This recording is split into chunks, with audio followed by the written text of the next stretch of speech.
Hello, hi, namaskar to all the viewers of my YouTube family. How are you all? I hope you all are well. आजकल social media पर दो YouTubers काफ़ी ज़्यादा चर्चाओं में है। मैं बात कर रही हूँ एल्विश यादव और ध्रुव राठी जी की।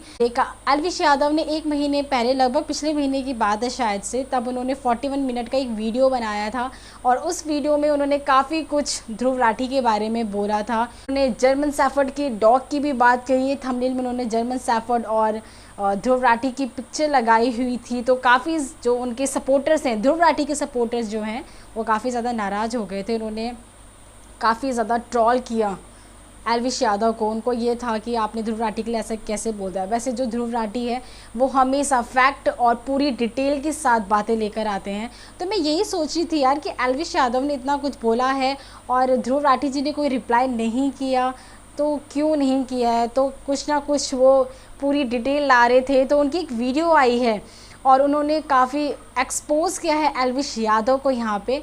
तो वो वीडियो हम यहाँ पे साथ में देखेंगे। तो चलिए वीडियो को स्टार्ट करते हैं। और वीडियो को स्टार्ट करने से पहले प्लीज़ मेरे चैनल को लाइक शेयर सब्सक्राइब ज़रूर कर दीजिएगा। नमस्कार दोस्तों, कभी नमस्कार। बिटोड़ा देखा है आपने? ये बिटोड़ा? चीज, इसमें गोबर के बने हुए उपले रखे जाते हैं। हरियाणवी में एक कहावत है कि बिटोड़े के मुंह से उपले ही निकले। अभी कुछ हफ्ते पहले किसी दोस्त ने मुझे कहा कि एल्विश यादव ने मेरे ऊपर एक वीडियो बनाया है, मेरा क्या कहना है उस वीडियो को लेकर। मैंने कहा भाई क्या यार, क्या उम्मीद करते हो, बिटोड़े के मुंह से उपले ही निकलेंगे। अब वैसे तो दोस्तों इन गोदी यूट्यूबर्स का एक पूरा झुंड बैठा है जिसने पिछले कुछ महीनों में मेरे ऊपर एक से बढ़कर एक हमले करने की कोशिश करी है। कोई मुझे कभी कुत्ता कहता है, कोई कॉकरोच कहता है, कोई कहता है कि मेरी वाइफ पाकिस्तानी है, तो कोई मुझे बुली कहता है। लेकिन इन सभी में से एल्विश सही मायनों में इन बेवकूफों का सरदार है, क्योंकि जितनी अनाप शनाप बातें इसने अपने वीडियो में करी ना मेरे बारे में, जितने दुनिया भर के झूठ इसने फैलाए, उतने शायद ही किसी ने फैलाए। इसने मुझ पर जो वीडियो बनाई उसका कई सारे यूट्यूबर्स ऑलरेडी काउंटर कर चुके हैं। जिन्होंने भगवा रंग पहन रखा वो छपरी है कि सब छपरी हैं, ये जितने भी ये सैफरन गमछा ओढ़ते हैं। अरे एल्विश भाई, ध्रुव राठी ने ये कहीं नहीं कहा कि जो भगवा रंग पहनता है वो छपरी है, बल्कि वो लोग जो भगवा रंग पहन के मस्जिद के सामने जाकर हाथों में तलवार लेके घूमते हैं, वो लोग जो भगवा रंग पहन के राम का नाम खराब करते हैं, वो छपरी हैं। इसे बोलते हैं भाई साहब ब्रेन वॉशिंग। किस चीज का सिस्टम है? बच्चे बिगाड़ने का, गैम्बलिंग ऐप प्रमोट करने का, या फिर भांग पीकर वीडियो बनाने का, बियर पीकर वीडियो बनाने का, माहौल खराब करने का? आखिर किस चीज का सिस्टम? किसी भी चीज को यहाँ से वहां जोड़ दिया, कभी बोला कुछ, दिखाया कुछ, कभी तो बोलना ही नहीं आया ढंग से।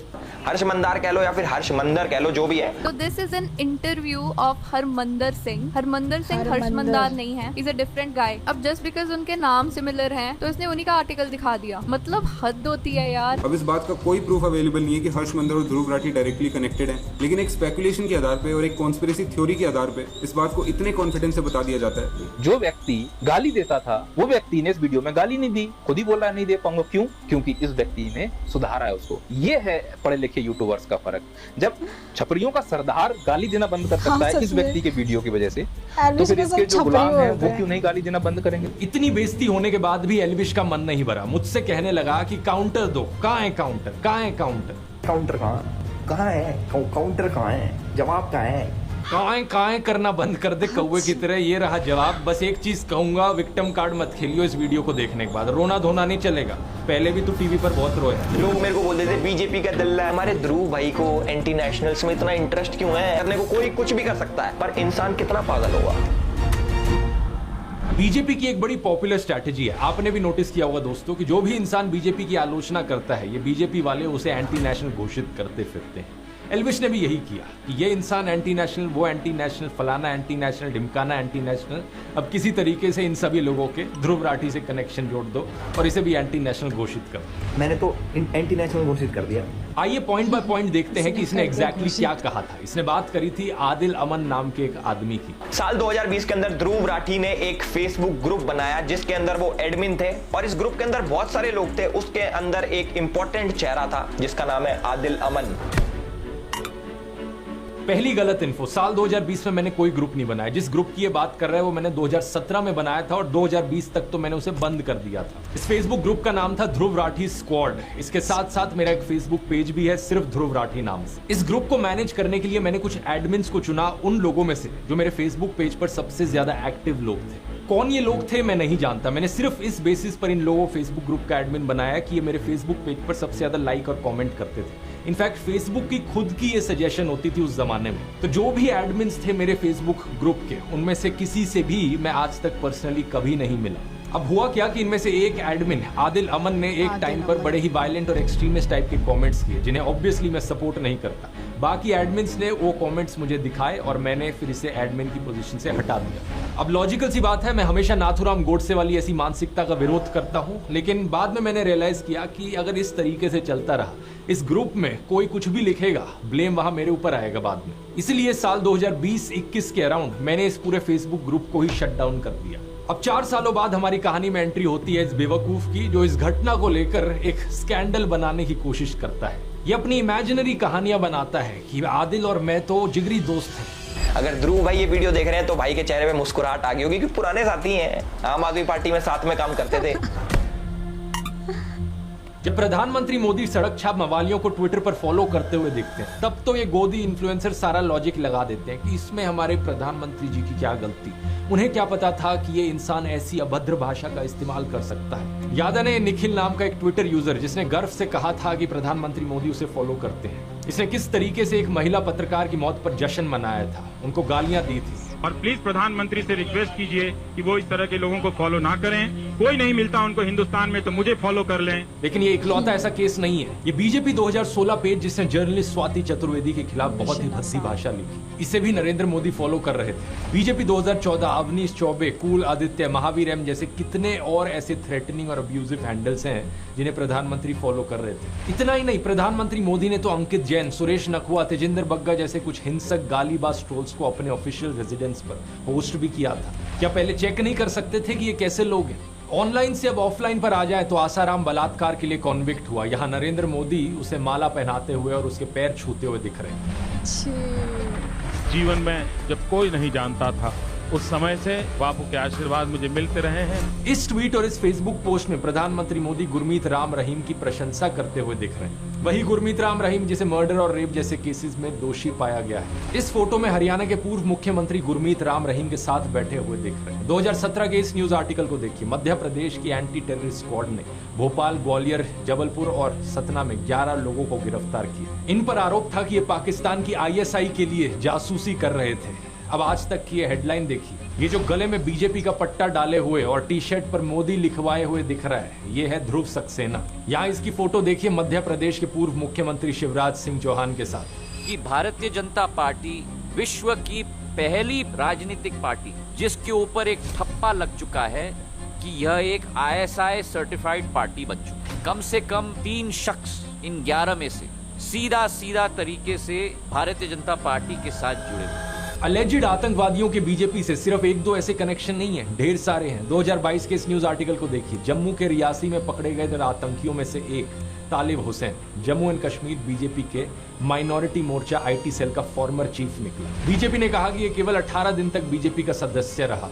नासिर और जुनैद की किलिंग का अक्यूज मोनू मानेसर इस फोटो में अनुराग ठाकुर के साथ, यहाँ लेट अरुण जेटली के साथ और यहाँ होम मिनिस्टर अमित शाह के साथ। इस फोटो में प्रधानमंत्री मोदी पूर्व बीजेपी सांसद प्रज्ञा ठाकुर के साथ दिख रहे हैं, जो 2008 के मालेगांव बॉम्ब ब्लास्ट की एक अक्यूज है। बीजेपी नेताओं की एक्सट्रीमिस्ट टेंडेंसीज में डायरेक्ट इन्वॉल्वमेंट या इनडायरेक्ट एसोसिएशन के ये सब एग्जांपल्स तो बस ट्रेलर है। अगर मैं पूरी लिस्ट बनाने लग जाऊं तो यहाँ 3 घंटे की फिल्म बन जाएगी। बाबू बजरंगी का स्टिंग ऑपरेशन, यशवंत शिंदे का एफिडेविट, प्रज्वल रेवन्ना, आशीष मिश्रा, अनुराग ठाकुर, यति नरसिंह सरस्वती, सूरजपाल अमू, सुरेश चव्हाण के लिस्ट चलती ही जाती है। कोई कहता है गोली मारो, कोई लिंचिंग के लिए दोषी पाए गए लोगों को मालाएं पहनाता है, कोई बलात्कारियों को संस्कारी ब्राह्मण बताता है, तो कोई मुसलमानों के खिलाफ जेनोसाइड की बात करता है। क्या एल्विश में हिम्मत है इन सब केसेस पर बोलने की? एल्विश, मुझे पक्का पता है तू इस वीडियो को देख रहा होगा। सीधा तुझसे बोलना चाहूंगा, अगर तुझ में 1% भी हिम्मत है तो बीजेपी से काउंटर मांग कर दिखा।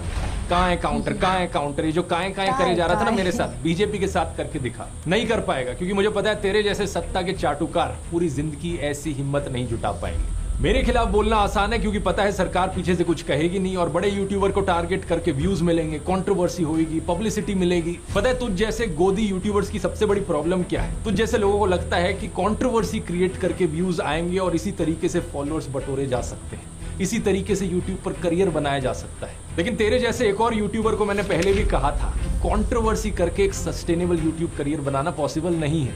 एक लिमिट तक ही लोग इस ड्रामे को बर्दाश्त करेंगे, उसके बाद लोगों को भी पता लग जाएगा तो ये ड्रामा जो करता है, कंट्रोवर्सी जो करता है, सिर्फ व्यूज के लिए करता है, पैसे के लिए करता है। असलियत में यूट्यूब पर अगर एक लॉन्ग टर्म करियर बनाना है तो उसके लिए ऑडियंस को कुछ जेन्युइन वैल्यू देनी पड़ेगी। ये चीज मैंने अपने यूट्यूब ब्लूप्रिंट कोर्स में सिखाई है। अगर तुझे नहीं समझ में आती तो जाकर कोर्स ले ले, तेरे लिए एक स्पेशल डिस्काउंट भी दे देता हूँ। कूपन कोड यूज कर elvish40 40% ऑफ मिलेगा। ये बंदा बात करता है जॉर्ज सोरस की। तो हर्ष मंदार है वो जॉर्ज सोरस के साथ काम करता है, जिसने 8,000 करोड़ की फंडिंग दे रखी है मोदी जैसे राष्ट्रवादी पीएम को हटाने के लिए और सरकार गिराने के लिए। ये जॉर्ज सोरस वाला प्रोपेगेंडा आपने जरूर व्हाट्सएप यूनिवर्सिटी पर कभी ना कभी देखा होगा। इसमें Illuminati, new world order, Pakistan, China, America, वामपंथी, JNU, toolkit gang, Khan market gang, Congress वगैरह इन सब की साथ में बात करी जाती है। एक बिल्कुल खिचड़ी बना दी जाती है इन सब बड़े बड़े वर्ड्स की, और ये खिचड़ी मोदी भक्तों को खिलाई जाती है गुड मॉर्निंग मैसेज के साथ व्हाट्सएप पर। एल्विश अपने वीडियो में बार बार कहता है कि गूगल कर लो, गूगल कर लो। तो आइए गूगल करके देखते हैं कि कौन है ये जॉर्ज सोरस। जॉर्ज सोरस एक हंगेरियन अमेरिकन बिलियनियर है और वे एक investor, hedge fund manager, short seller और फिलैंथ्रोपिस्ट है। बहुत सारे बड़े बड़े शब्द हैं, मैं जानता हूँ एल्विश को हजम नहीं हुए होंगे, तो उसने सीधा व्हाट्सएप खोला और देखा कि व्हाट्सएप पर जो लिखा है वो बता देता हूँ। 1992 में इन्होंने अपनी शॉर्ट सेलिंग से बैंक ऑफ इंग्लैंड को हिला दिया था, $1 बिलियन का प्रॉफिट कमाया था। 1997 में इन्होंने थाईलैंड और मलेशिया की करेंसीज को शॉर्ट कर दिया था, जिसकी वजह से एक फाइनेंशियल क्राइसिस देखने को मिली थी।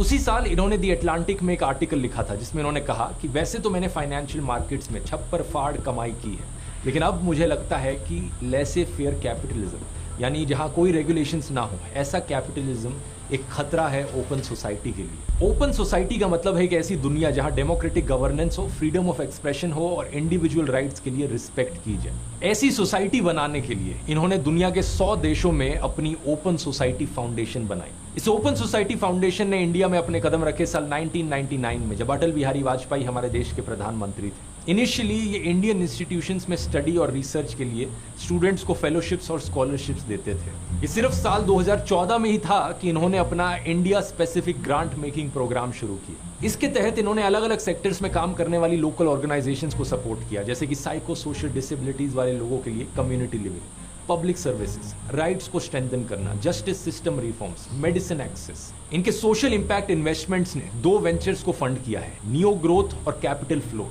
इन दोनों वेंचर्स ने इंडिया के 40,000 से ज्यादा छोटे बिजनेसेस को $300 मिलियन की अफोर्डेबल फाइनेंसिंग दी है। जैसे कि 2017 का ये न्यूज आर्टिकल देखिए, कैपिटल फ्लोट फाइनेंशियल ईयर 2018 में 5,000 करोड़ के लोन्स डिसबर्स करेगी स्मॉल और माइक्रो बिजनेसेस को। 2022 में कैपिटल फ्लोट का नाम हो गया एक्सियो।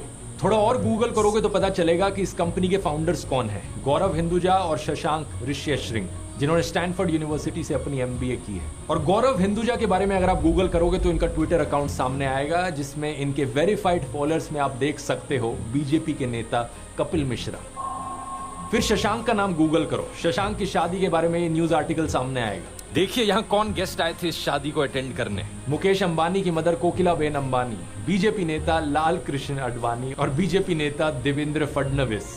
तो ये एलिजिडली खतरनाक जॉर्ज सोरस, जिनके बारे में इतनी कंस्पिरेसी थ्योरीज फैलाई जाती हैं, इनके बीजेपी के साथ मैंने डायरेक्ट लिंक्स दिखा दिए। लेकिन व्हाट्सएप पर झूठी खबरें क्या फैलाएंगे ये लोग कि भाई मुझे जॉर्ज सोरस से फंडिंग आती है। इंडियन एक्सप्रेस की एक इन्वेस्टिगेशन से पता चला कि जॉर्ज सोरस की ओपन सोसाइटी फाउंडेशन के वर्ल्ड वाइड 68 ऐसे प्रोजेक्ट्स हैं जिनकी फंडिंग होती है UN डेमोक्रेसी फंड से, और इंडिया इस यूनाइटेड नेशंस डेमोक्रेसी फंड में 4th हाईएस्ट कंट्रीब्यूटर है। इसका मतलब समझ रहे हो दोस्तों, इनडायरेक्टली जॉर्ज सोरस की फंडिंग करती है मोदी सरकार। इन्हीं जॉर्ज सोरस ने चाइना के जी जिनपिंग के बारे में कहा कि चाइना के प्रेसिडेंट ओपन सोसाइटीज के लिए सबसे खतरनाक ओपोनेंट है। इन्होंने इंटरनेशनल कम्युनिटी को यह कहा है कि चाइना की हाईटेक कंपनीज पर क्रैक डाउन किया जाए। इन्होंने चाइना के बेल्ट एंड रोड इनिशिएटिव की भी सख्त आलोचना की थी। इतना ही नहीं, 2017 में पाकिस्तान ने ओपन सोसाइटी फाउंडेशन की पाकिस्तान ब्रांच को बंद करने का आदेश दिया था। तो जिस जॉर्ज सोरस को ये लोग विलन बनाने की कोशिश करते हैं, वो तो ओपनली चाइना और पाकिस्तान के खिलाफ बोलते हैं। इतना ही नहीं, इन्होंने अमेरिका में रेसिज्म को खत्म करने के लिए भी एफर्ट्स किए हैं। इन्होंने इनकम इनइक्वालिटी के खिलाफ भी आवाज उठाई है। कुछ और अमीर लोगों के साथ मिलकर इन्होंने अमेरिकन गवर्नमेंट को एक लेटर भी लिखा था जिसमें कहा कि मिडिल क्लास और गरीब लोगों के बजाय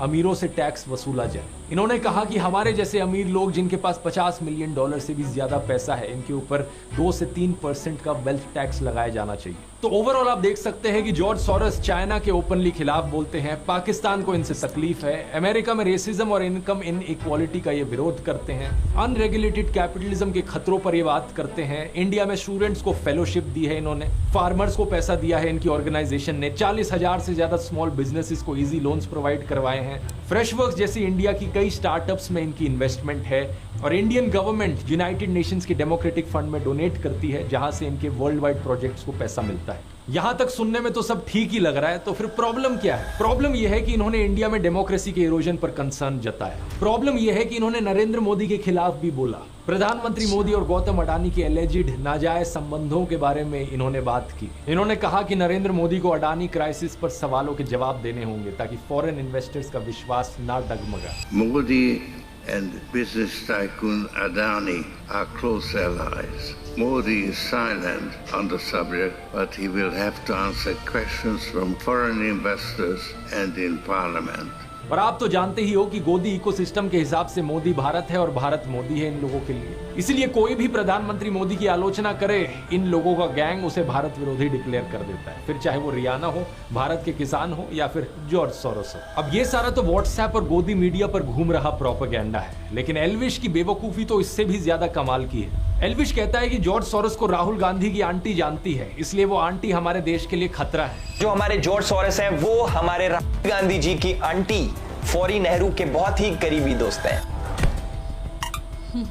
गूगल पर सर्च करो तो पता चलेगा कि 2017 में ऑलरेडी इनका देहांत हो चुका है, 108 साल की उम्र पर। एक ऐसी महिला जो आज से 7 साल पहले ही गुजर चुकी है, वो भी 108 साल की उम्र पर। एल्विश की राय में वो देश के लिए खतरा है। और वैसे तो 2009 का इंडियन एक्सप्रेस का ये आर्टिकल देखो, जिसमें बताया गया है कि फौरी नेहरू नेटिवली हंगरी से है, जहां से जॉर्ज सोरोस भी है। जॉर्ज सोरोस की तरह वो भी ज्यूइश थी। जब इंडिया में उनकी लव मैरिज हुई तो उन्होंने अपना नाम कर लिया था शोभा नेहरू। इस 2009 के आर्टिकल की हेडिंग है, मिस्टर सोरोस एक पुरानी दोस्त से मिलने गए। लेकिन 14 साल बाद 18 फरवरी 2023 में इसी को 2 गोदी वेबसाइट्स पब्लिश करती हैं और कहती हैं खुलासा खुलासा, जानिए बड़ा खुलासा है। 14 साल पुराने आर्टिकल को दिखाकर ये लोग नया खुलासा कहते हैं। ऐसा ही कुछ किया गया farmer prime minister Manmohan Singh की बेटी अमृत सिंह को लेकर। वैसे तो 2013 का ये आर्टिकल है जहां लिखा है प्रधानमंत्री की बेटी को मानव अधिकार कानून में जबरदस्त काम करने के लिए सम्मानित किया गया। उनकी रिपोर्ट का नाम था globalising torture, CIA secret torture and extraordinary rendition.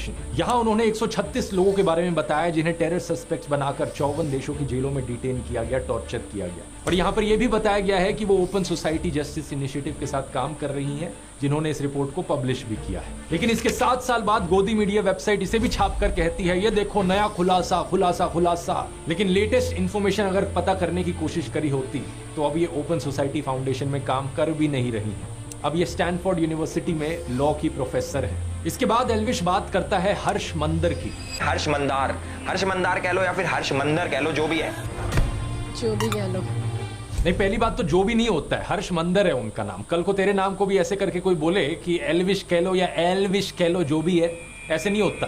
दूसरा आइए गूगल करते हैं कि अब ये कौन है। हर्ष मंदर एक फॉर्मर IAS ऑफिसर हैं जो 6 डिस्ट्रिक्ट्स में डिस्ट्रिक्ट हेड रहे हैं, डिविजनल कमिश्नर रहे हैं, मसूरी की Lal Bahadur Shastri IAS training academy में फैकल्टी रहे हैं और 2002 में इन्होंने गुजरात दंगों के विरोध में वॉलंटरी रिटायरमेंट ली थी। इन्होंने 24 किताबें लिखी हैं। इतनी किताबें एल्विश अपने 7 जन्मों में भी नहीं पढ़ पाए। पिछले 10 सालों में Dainik Bhaskar, Hindustan Times, The Hindu, Indian Express, Scroll, Live Mint, NDTV, Business Standard, Article 14 जैसे अखबारों और न्यूज पोर्टल्स के लिए कॉलम भी लिखे हैं।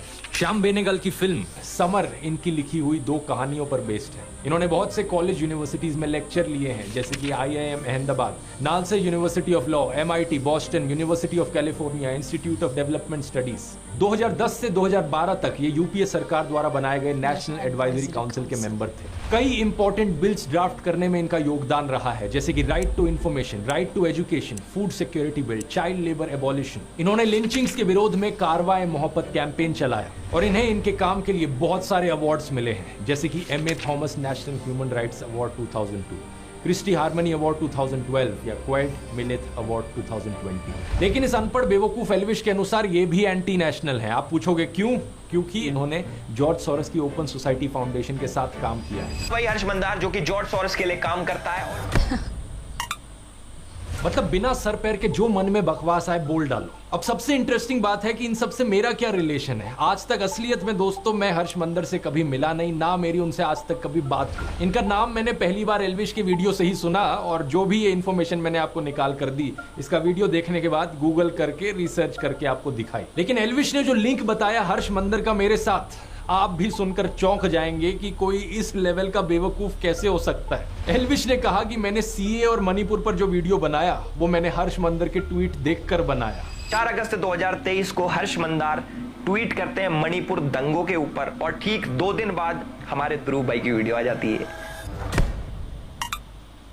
ये ट्वीट और वीडियो की टाइमिंग तो ऐसे दिखा रहा है जैसे कि बहुत बड़ा जासूस बन गया हो, लेकिन यहाँ पर भी इसने गलती करी। 14 दिसंबर 2019 को हर्ष मंदार CAA और NRC के ऊपर एक ट्वीट करता है और ठीक 3 दिन बाद यानी कि 17 दिसंबर 2019 को हमारे ध्रुव भाई as per the tool kit video बनाते हैं। उसके अंदर CAA का जिक्र होता है। असलियत में ये मेरा दूसरा वीडियो था CAA NRC के ऊपर। इससे 5 दिन पहले 12 दिसंबर को मैंने पहला वीडियो अपलोड किया था। टोटल में 3 वीडियोस मैंने बनाए थे। तीनों वीडियोस आज के दिन भी यूट्यूब पर अपलोडेड हैं। आप जाके इन तीनों में से इनके टाइम स्टैम्प्स देख सकते हो कि कब इन्हें अपलोड किया गया। तो पहली बात तो ये प्रूफ ही गलत है, और अगर ये सच भी होता तो इस तरीके से कनेक्शन दिखाना एक बहुत ही अजीबोगरीब चीज है। देश में कोई भी टॉपिक न्यूज में आता है तो ऑफकोर्स जो टॉप यूट्यूबर्स हैं उस पर वीडियोस बनाएंगे, मैं वीडियो बनाऊंगा उस चीज पर। दिसंबर 2019 में न्यूज चैनल्स पर, सोशल मीडिया पर इसकी बहुत चर्चा चल रही थी तो मैंने वीडियो बनाया। एल्विश जैसे सत्ता के चाटुकार का मुंह बिल्कुल बंद था मणिपुर जैसे इशू पर, और फिर कहता है कि मैं तो बड़ा नेशनलिस्ट हूँ। तो हम तो भैया देश प्रेमी है खूब। अब हमें कुछ भी कह लो देश प्रेम हमारे अंदर भरा है। यहाँ पूरे शरीर में देश प्रेम भरा है। कुछ शर्म आती है तुझे या नहीं? रिसेंटली तुझसे नीट एग्जाम के बारे में पूछा गया तो तेरे मुंह में छाले पड़ गए, दांत दिखाकर हंसने लगा। गवर्नमेंट नीट एग्जाम, डॉक्टर्स के एग्जाम के पेपर लीक हुए, उस पर आपका क्या कहना है? क्योंकि एल्विश आप मुनावर, आप यंग बारे में और तू चाहता है कि बाकी लोग भी तेरी तरह किसी सोशियो पॉलिटिकल इश्यूज पर बोले ही ना कुछ। क्या तू अपने फैंस और व्यूअर्स को बिल्कुल ही बेवकूफ मानता है कि कुछ भी बचकाना बात वो हजम कर लेंगे तेरी? एल्विश को यह अंदेशा तो जरूर था कि ऐसी बचकाना बातों पर लोग यकीन नहीं करेंगे, इसलिए एक और पैंतरा खेला इसने। हर्ष मंदर के साथ मेरा कनेक्शन जोड़ने की कोशिश में ये आदिल अमन को बीच में ले आया। कहने लगा कि आदिल अमन एक्चुअली में अब जर्मनी में रहता है और हर्ष मंदर के साथ काम करता है। सबसे अच्छी बात यह है कि हमारे आदिल अमन भाई भी जर्मनी शिफ्ट हो चुके हैं और 2019 से कारवाई मोहब्बत नाम की एक NGO के साथ काम कर रहे हैं। इसके लिए इसने एक फेसबुक प्रोफाइल दिखाई पीछे प्रूफ के तौर पर, और जानते हो क्या दोस्तों, ये किसी और आदिल अमन की फेसबुक प्रोफाइल थी। लिटरली यहाँ पर 2 अलग अलग इंसानों की बात करी जा रही थी। या तो ये खुद इतना बेवकूफ है कि इसने चेक भी नहीं किया कि यहाँ पर किसका फेसबुक प्रोफाइल दिखा रहा है, या फिर ये सही मायनों में अपने व्यूअर्स को बेवकूफ समझता है। वैसे मुझे तो लगता है ये खुद ही इतना बेवकूफ है क्योंकि इसने ये भी नहीं नोटिस किया कि ये वाला जो आदिल अमन था जो मेरे फेसबुक ग्रुप में था उसके नाम की स्पेलिंग अलग थी और इस वाले आदिल अमन के नाम की स्पेलिंग अलग है। ये नहीं सोचा इसने कि सेम इंसान कैसे हो सकते हैं। ये जो दूसरा वाला आदिल अमन है इसकी ये फेसबुक पोस्ट देखी है।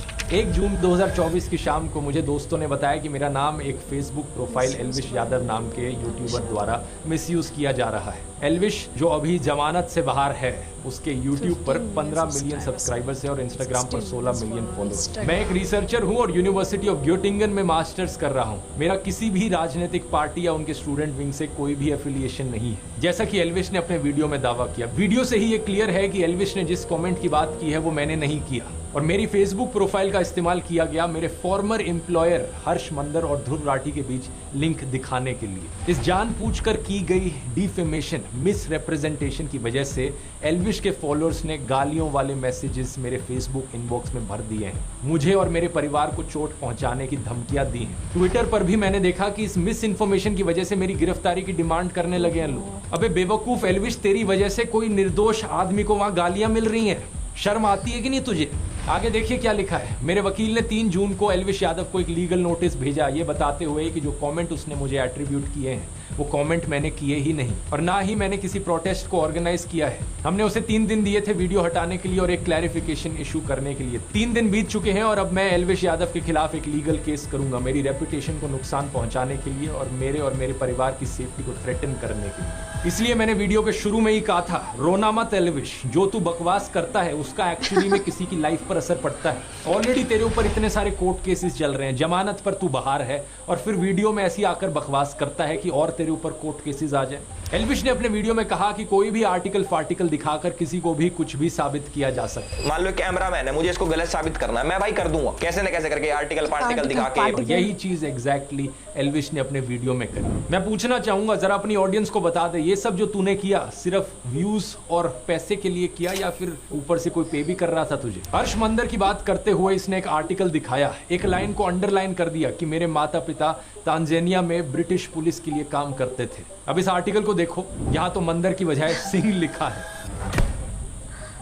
इस आर्टिकल की ये लाइन को मैंने गूगल पर सर्च किया डबल कोट्स के साथ, तो ये वाला आर्टिकल सामने आया। ये एक इंटरव्यू था कैप्टन हरमंदर सिंह के साथ, जो कि एक बहादुर ऑफिसर थे। इनका जन्म साल 1926 तांजानिया में हुआ था और जब वो सिर्फ 33 साल के थे, यानी कि 1959 में चाइना ने तिब्बत पर अटैक कर दिया था। उस समय कैप्टन हरमंदर सिंह ने दलाई लामा को बचाकर भारत लाने में एक अहम भूमिका निभाई थी। पद्म अवार्ड्स की सरकारी वेबसाइट पर हम देख सकते हैं कि इन्हें 1960 में पद्म श्री से सम्मानित किया गया। अबे एल्विश, और कुछ नहीं तो कम से कम ऐसे बहादुर ऑफिसर का तो सम्मान कर लेता। माना कि तू अनपढ़ टाइप का है, लेकिन क्या इतना भी पढ़ना नहीं आता कि हर्ष मंदर और हरमंदर सिंह में डिफरेंशिएट कर सके? और वैसे मैं आपको बता दूं दोस्तों, हर्ष मंदर इन्हीं कैप्टन हरमंदर सिंह के बेटे हैं। यहाँ पर अगर हर्ष मंदर भी चाहें तो वो भी सीधा सीधा एल्विश के ऊपर डिफेमेशन का केस कर सकते हैं। इतना ही नहीं, former prime minister Manmohan Singh ji की बेटी अमृत सिंह के खिलाफ जो तूने झूठ फैलाया है, वो भी केस कर सकती हैं तेरे ऊपर। और तो और मैं भी केस कर सकता हूं तेरे ऊपर डिफेमेशन का। मेरे लॉयर ने कहा कि जो भी तूने बकवास करी है इस वीडियो में, वो सीधे तौर पर क्रिमिनल डिफेमेशन का केस बनता है।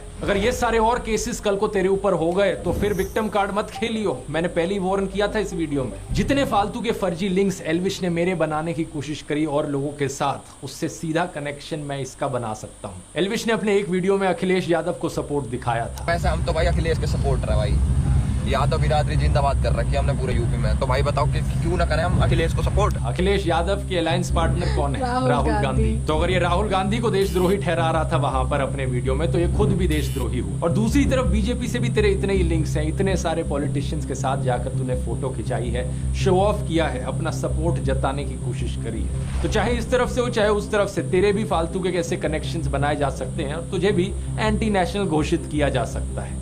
मैंने तो एंटी नेशनल घोषित कर दिया। अब देखो NIA ने पकड़ लिया। एल्विश, तेरे जितने भी झूठ पकड़े हैं मैंने अभी तक सिर्फ 5-6 मिनट के वीडियो के सेक्शन में पकड़े हैं, अभी तो और झूठ पकड़ने बाकी है। पकड़ लिया। तूने और बहुत सारे आरोप लगाए थे मेरे ऊपर कि कैसे मैंने अपने व्हाट्सएप चैनल पर झूठी जानकारी फैलाई, टेलीग्राम पर पोर्नोग्राफिक कंटेंट शेयर किया, क्या क्या बकवास तू इमेजिन करता है। कभी तूने कहा कि मैं कोई फर्जी कॉइन प्रमोट करता हूं, कभी तूने कहा कि मेरा आम आदमी पार्टी के साथ लिंक है। जो तूने गंदगी फैलाई है इसको साफ करने में एक और वीडियो लगेगा। आगे के एक वीडियो में दोस्तों बाकी सारे आरोपों को भी डिटेल में समझेंगे और इस एल्विश यादव की असली पर्सनैलिटी को भी पकड़ेंगे। इतने एल्विश, थोड़ा इंट्रोस्पेक्ट कर, अंकल आंटी से जाकर बात कर, उन्हें ये वीडियो दिखा, उन्हें भी बता कि कितने और कोर्ट केसेस अब तेरे ऊपर किए जा सकते हैं। और हाँ, विक्टिम कार्ड मत खेलना। पूरी वीडियो देखने के बाद मुझे ऐसा लगता है कि मैं काफ़ी चीज़ों से अनजान थी, मुझे काफ़ी चीज़ें पता ही नहीं थी। काफ़ी ज़्यादा नाम आए इसमें, जो एल्विश यादव ने तो ऊपर से सिर्फ नाम ही नाम लिया, पर डिटेल जो है वो यहाँ पे ध्रुव राठी ने पूरी कंप्लीट डिटेल दी कि कौन क्या है, कैसे क्या मिलता है, क्या नहीं होता है, सारा कुछ यार। तब भी इतना टाइम लगा ध्रुव राठी जी को एल्विश यादव को काउंटर देने में, और एल्विश यादव काउंटर कर रहे थे। लो भैया, अब पता नहीं क्या कर रहा होगा अपनी वीडियो देखने के बाद, सोच रहा होगा कि अब मैं क्या करूँ। वाकई में अगर सबने अगर केस डाल दिया तो क्या होगा, क्या होगा एल्विश यादव।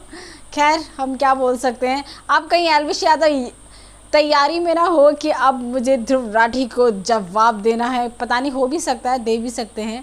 वैसे उनके सपोर्टर्स भी काफ़ी हैं। जो एल्विश यादव के सपोर्टर हैं वो ध्रुव राठी को ट्रॉल कर रहे हैं, जो ध्रुव राठी के सपोर्टर्स हैं वो एल्विश यादव को ट्रॉल कर रहे हैं। तो इन दोनों की जंग आगे पता नहीं कहाँ तक चलती है, पर जो भी है काफ़ी अच्छी वीडियो रही ध्रुव राठी का। बस यही सबसे बड़ी उनकी अच्छी बात ये है कि वो जो भी मुद्दा लेके आते हैं, जिस पर भी वो बात करते हैं, वो पूरी डिटेल के साथ, फुल इन्फॉर्मेशन के साथ बात करते हैं। ये सबसे बड़ा उनका पॉजिटिव पॉइंट है, सबसे बढ़िया। तो मैं तो वैसे ध्रुव राठी वाली ही हूँ, मुझे ध्रुव राठी बहुत अच्छे लगते हैं और मैं ध्रुव राठी की वीडियोज़ पे काफ़ी ज़्यादा भरोसा करती हूँ। और तो आज की वीडियो कैसी लगी और आपको क्या लगता है कि ध्रुव राठी सही है या एल्विश यादव सही है, कमेंट ज़रूर कीजिएगा। मैं फिर मिलती हूँ आपको नेक्स्ट वीडियो में, तब तक के लिए बाय बाय।